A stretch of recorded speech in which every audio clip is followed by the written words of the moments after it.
evening and welcome to Bent Vent. I'm Benjamin Doyle. Tonight Bent Vent looks at gender and its role in identity within our community. But first, here's the news. A 21-year-old roofer has been sentenced to life imprisonment for the murder of a gay college student in Wyoming, USA. Russell Henderson pleaded guilty to the kidnap and violent murder of Matthew Shepard in 1998.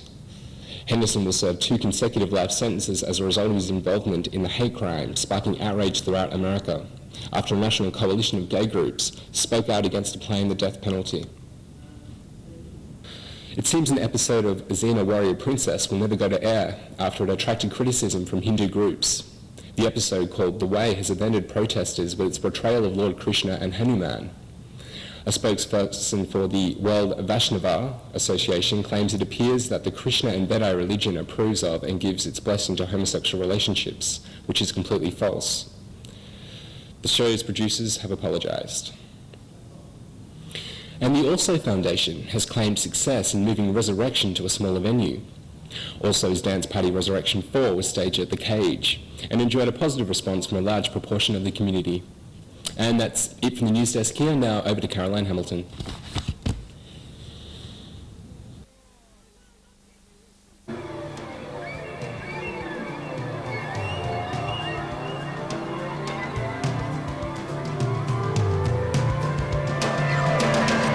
You still face the same homophobia when you walk down the street, and you still face the same sexism when you walk down the street.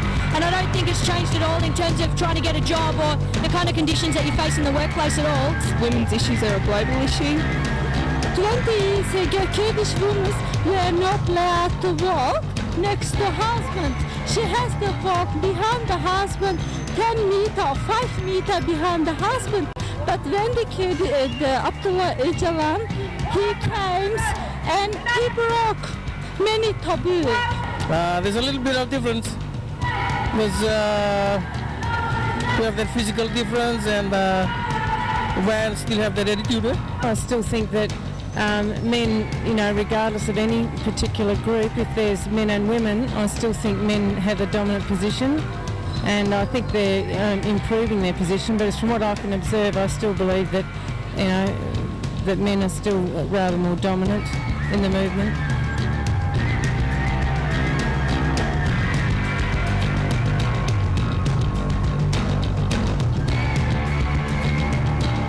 We don't think that the conditions we have to live under are okay yet, and that we still think that there's a lot to do to get them changed, and so we've got to get out here and make a point about how angry we are about it. I think an ideal woman is how the individual would like themselves to be. So if they can be able to profess that, either in the way they speak or the way they look, then that is an ideal woman. Hi, I'm Caroline Hamilton and welcome to Bent Vent. Well, even though equal opportunity has come a long way over the years, it can still be argued that gender equality is a long way off and that the scale still tips heavily to one side or the other. And is it ridiculous to assume that we will ever have a true gender balance? Well, in tonight's show, we're obviously looking at gender and gender discrimination. Joining me in the studio tonight is Alison Thorne from Radical Women. Hi. Good evening. Kayleen White. Good evening. Rose Reed. Hi. And Michael Mardell. Hi. There you go. Okay, well firstly, Alison, I'm going to direct the question to you. Have you ever been discriminated because of your gender? I think that any woman who said that she was not discriminated against because of her gender would need her consciousness raised somewhat to actually understand that discrimination is something that is all around us. As a working woman, I know that I am certainly paid less, that I'm undervalued and that I have less promotional opportunities because of my gender. I've also experienced direct discrimination because of my politics as a socialist feminist, which actually stems from the experience of my gender. Now, do you have a similar viewpoint? From my experience working in a women's information service, I see that women, time and time again, the things that they value and the opportunities they have are far more restricted. Why do you think that is? Do you think that's because of education or because of opportunity, like women aren't necessarily given the same opportunities, and so they don't know. Do you think that's... I think it occurs at a whole range of levels. It comes from, you know, the whole socialisation of being brought up as a girl and the more restricted range of activities that females are still enculturated into about what is a good girl and how good girls and good women and good wives behave. And that follows all the way through, so that even now we've had massive advances in education, but we still have women's jobs and men's jobs, and even when both are doing the same kinds of things, the graduates are surveyed some time after, and lo and behold, who's at the top and who gets paid less? Gender is still rife. But I see that it's more about the things that women value, that are the social relationships, whether it's with their own family networks, whether it's with their children, whether it's the sort of whole social fabric that goes to make up society isn't valued very highly. It's not what really counts. Right, so is it right in saying that women tend to be a bit more empathic, I guess? Empathic? I'm not quite sure what the word is, but, you know, a bit more on the feeling side of things. Well, I think it's not just about feelings. I think it's about the whole makeup of good social relationships and what people say it really counts, what's really important to them, and that's a feeling of belonging in your own sort of social networks or familial networks. And it's women who do most of that connection and most of that networking. And that takes an enormous amount of time and energy, and often comes at a cost to women's own opportunities themselves. Not as much emphasis is placed that that's important, just as much as important as whoever's, you know, bringing in money and whatever. Well, we only have to kind of look at the headlines and what attracts the mainstream media's attention, and what really does count is people who've got power and economic value, which is rated so much more highly than the things that women see as really important. Yeah, if I can just actually add to what Rose is saying, I mean, I agree very much. I think that sexism is actually institutionalised in our family and in our society, and the role of the nuclear family is, you know, actually very important in all of that. And the fact that so many of the community services that we need are being privatised, cut back and defunded. That is really putting so much of that, you know, like volunteer pressure back onto women, which then means that with all that responsibility, there are major economic inequalities sort of connected to all of that. Definitely. How do you see that, Michael? Because going from one side to the other, yes. Exactly. Because I agree with Rose about, you know, when you're growing up, that it's sort of like it's inbred that we're the nurturers, right? We see our mothers doing it. But when I was a teenager, it was one thing I didn't want to do, was to be married, have kids. I knew that that's what I didn't want to do, but I didn't know what I wanted to do. It just took a long time. So I went into the convent for 5 years. No, that wasn't it. And I just tried so many jobs, so many things, and I couldn't work it out. But all the time while I was doing that, I was noticing, of course, that guys had the power, they had the money. But I think, like, I mean, I grew up, I just turned 50, so I grew up in the 60s. I was a teenager. You know, women were like virtually burning their bras, but they were actually being accepted. I think it might have started, I don't know if you remember, Alison, with Monash University opening, and there was a lot of radicals, and then we had the Vietnam moratoriums. And I was very straight-laced. I wasn't into all of that sort of political stuff. It's only later that I sort of like decided, well, I need to do something. I need to sort of put my hand up and that sort of thing. But my discrimination has recently been being sent out as a woman on a job. Right. When I've already changed my status. Yes. So my discrimination is entirely different from, I'm sure Colleen can now come in on what's happened with her work, how she became invisible. Yeah, well, I was going to ask you. You know, it must be because we've just been talking about, you know, how women have been discriminated against. What's it like for you to step into the role and you know, As Michael said, basically you do become invisible. Yeah. Comparing myself to other people who are engineers in the same company, I feel like I've lost about 5 years out of my career. When I'm talking in a meeting, if I make a suggestion, it tends to get ignored. I've missed out on training opportunities.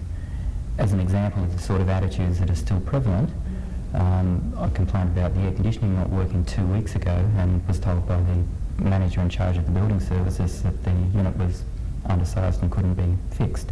The next day a mile engineer phoned up and made the same complaint, and within 2 hours we had a service rep out who found the problem and fixed it.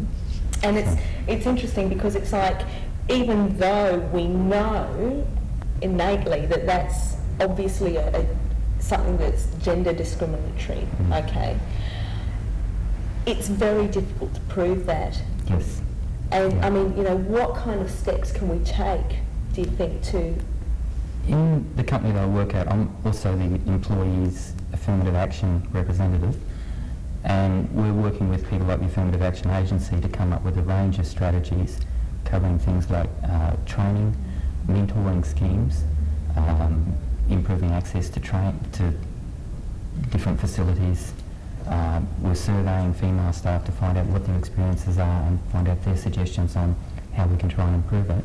Yeah. So we're mostly working at the company that I work at with things like education. that a lot of people don't understand that what equal opportunity really means, and that's something that we really need to, I guess, educate the wider community about.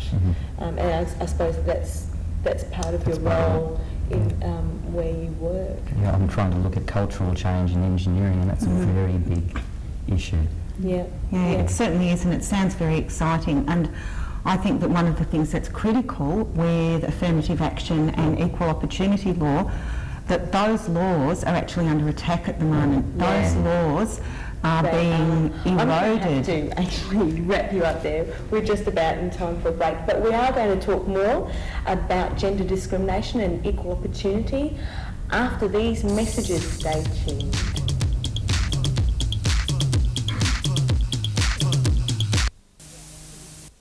I've never had a problem with my sisters, feminism, never had a problem with it. But I often point out to sisters and brothers in society that it's not feminism. There's nothing wrong with feminism. I'm often pointing out it's separatism. And yes, separatism is a negative thing. Separatism to me is almost a form of fascism. Unfortunately, you've got to have a bit of disruption before you can actually get things back being level again. Masculinity is not negative, but unfortunately I think most males in this country have made it. The mainstream males in this country, yes, I think they've made masculinity a negative because they're full of fears. They're full of fears about their own sexuality, so therefore it's negative, is it not?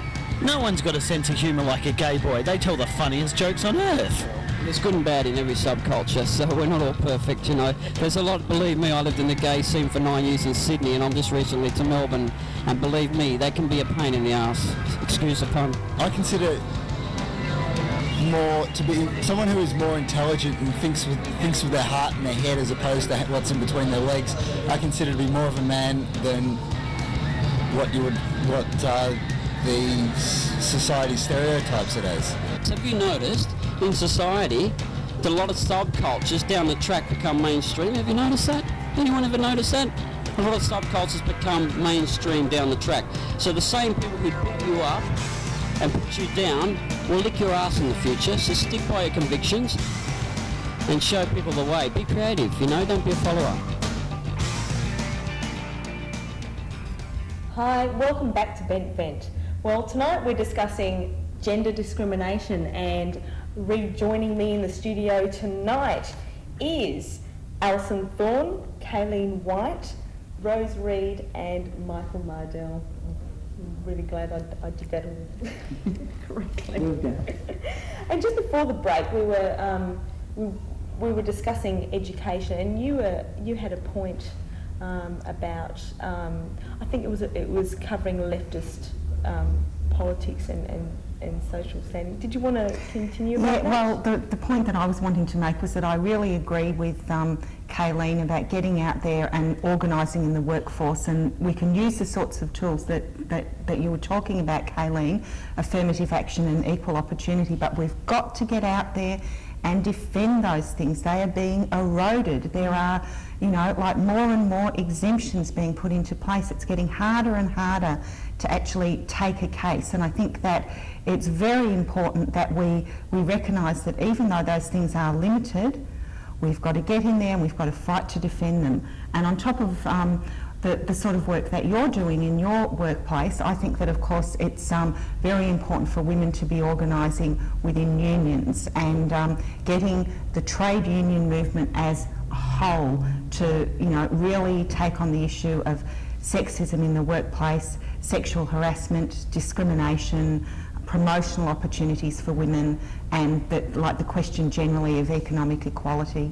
Yeah. It's something that we've done a lot of work around in Radical Women. Yeah, definitely. And I think that one of the catch cries of the women's movement back in the 70s was the personal is political. And I think that the solutions still lie from every individual woman who becomes aware and recognises, who asks somebody to just give me a minute to finish speaking. Every time she does that is a political act, because it means that women's voices need to be heard. And the only way women have carved out spaces that lead to anti-discrimination laws and to equal opportunity programs was because women demanded it. Women carved that territory out, and that requires both sort of individual and collective organising for all women to continue to maintain women's spaces and women's rights. But does legislation, this is interesting, we were talking about this in the break, can legislation work against that? You had some interesting points with that. The point that I brought up was when I was at Melbourne Uni, I think it was 1990 or 91, some male law students questioned, or sorry, they challenged the ruling that the women have basically a 1 or 2 hour segregated break in one particular room of the gym at the university, and they won under the equal opportunity. So it can be turned around to work against women. The other thing I was going to say, agreeing with Rose, was with the the person is political. I found that when I speak out, or when I used to speak out as a woman, was that I would be accused of being aggressive, right? And by other women of being aggressive, right? And the situation not being handled very well.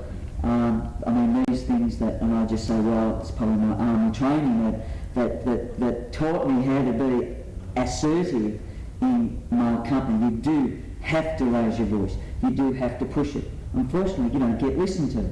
Yeah. Another thing I was going to point out was that I've actually had interviews since I've become a male that I never got as a female. Same job that I was going for, but I got an interview. Now, it was really stupid to get the interview, but I got it, but I didn't have the experience in the public library at the time. And so I thought, this is interesting. I would have put in maybe 10 applications back in the 70s and 80s and nothing happened.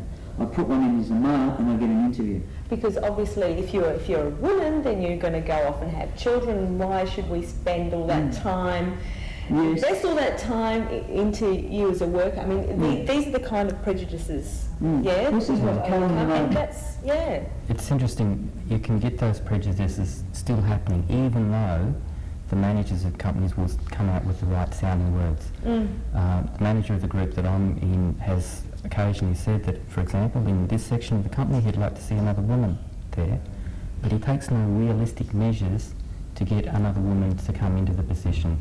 The environment's still hostile, the selection is still biased towards men.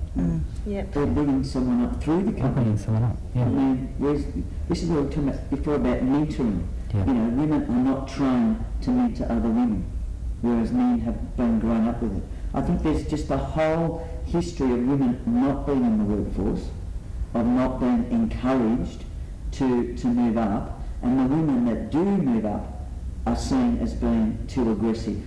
and I mean they've made a lot of movies. And I mean, though there have been a lot of moves to try and make workplaces more family friendly and women friendly, the reality is that in terms of somebody moving into, you know, the corporate kind of world, where, you know, the demands are such that you really need a wife to be able to support you in your job. That's just not a reality for women. And so we have continued women's work, and that women do elect not to engage in that kind of a rat race because they have other responsibilities that they have to juggle alongside their paid work. I think they did that one in the first episode of Sea Changes, which they re-ran last Saturday night. You know, Sigrid Thornton was the high flyer, but she didn't get the partnership because she was busy because she'd run over the cat, or she'd squashed the cat getting out of bed because the alarm didn't go off. Yeah, so I think, and so what she did was she's moved away from the corporate life, and because she just decided it was just too much. So that's interesting how in lots of mainstream media they still portray that image of women, you know, and as opposed to the image of men. And I remember seeing this billboard advert that I won't mention what the shoe company is, but it is for a pair of shoes, and there's this woman sitting on a guy's lap, and with these two amazingly huge breasts sort of peeking out. It seems all across the board is where we need to begin educating in terms of equality, you know, and what it really means. I mean, what are your views on that? I think basically you do need to change attitudes, and I think there still is a lot of need to improve consciousness of both men and women. I particularly see that with a lot of the affirmative action work that I'm doing in my workplace. A lot of younger women don't see that there is a need for anything for any further equal opportunity or affirmative action. They're going into a male-structured workplace, a male-structured corporate structure, one which discourages women from taking part in it, and they think that that's okay. So I think there's still a need for education and just some basic consciousness raising still. I think that there's a lot of, I think we kind of did some women a disservice by kind of chanting that women could do everything, because in fact it's not until women hit the discrimination, those subtle barriers, and receive those messages that they actually find out that women can't do everything, and then hit some sort of crisis point of great disillusionment. Yeah. Yeah, so it's like, you know, yes, you can have a career, yes, you can have a family, but at the same time, you know, you need to weigh everything up and choose. And often come at a huge sort of individual cost, trying to juggle and be that sort of superwoman. That's it. You can't have those things if there's no childcare. And, you know, you can't have those things if you are responsible for organising aged care for an older relative. Yeah. You know, you can't have those things if all of the human services and supports that we expected to have, you know, have closed down and defunded, and it's all been, you know, like dumped back on somebody. I mean, there is great value in the yes, we can do anything, but, you know, like I agree with you, we can do anything in a society that is structured to support us to be able to do anything, and that's the thing. It isn't. And women are not supported to have a rest. Yeah, that's very true. When I was in the convent, I was not encouraged to rest. I got anemic, I got tired, I had a physical breakdown. Wow. I was just tired, that's all it was. Women are not encouraged to have a day off. It's interesting because it's like, you know, we go, and we're talking about a superwoman thing before. It's like, if you want to have a career, you know, obviously you need to give up other things or whatever. So, you know, yeah, and the support is obviously a very big area that needs to be addressed. Women often don't have the support. But I'd like to thank everyone for coming along tonight, and I'd like to thank Alison Thorne, Kayleen White, Rose Reed and Michael Nardell.